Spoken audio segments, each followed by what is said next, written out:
Hello mga boss, mga bay. So usapang ano na naman tayo, automatic na sasakyan, oh. Ito Hyundai Staria to, ha. Oh, so sino yung mga magagaling diyan? Paano to i-operate? Wala nang ano, oh, buton-buton na.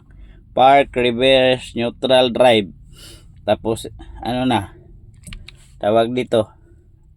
Power, ano na, button. Yun mga boss.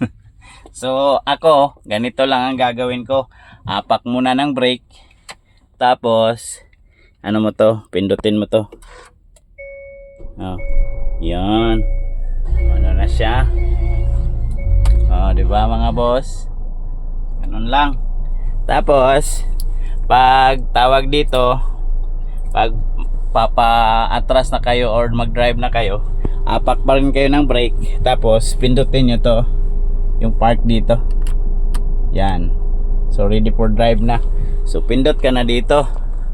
Ako, lagay ko muna sa, kasi nakapark siya, lagay ko muna sa, pero apak pa rin ng brake, lagay ko muna sa neutral, ha.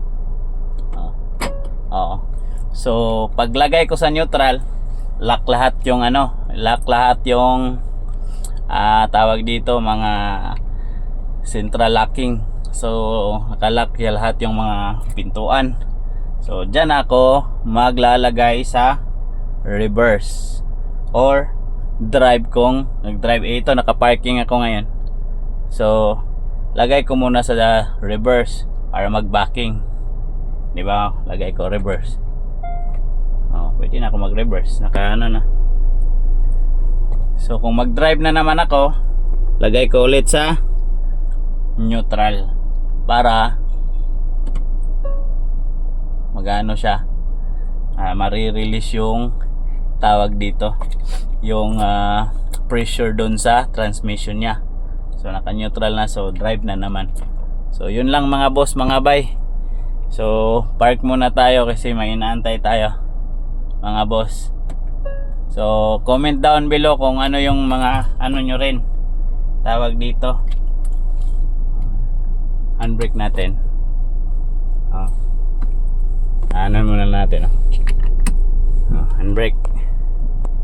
So yun, hindi na siya mag tatakbo, naka-park na siya. So naka-park na, handbrake pa rin natin. So aircon. So ito yung ano pala mga boss, wala na siyang ano, ito yung hazard. Yun. Tapos dito sa taas yung ano, pampaano dun sa pintuan sa likod. Hold mo lang to. Open na siya. Di ba? Tapos balik mo rin to. Hold mo lang din to. Balik. Magbabalik na siya. Social, di ba? Yun lang mga boss, mga bay.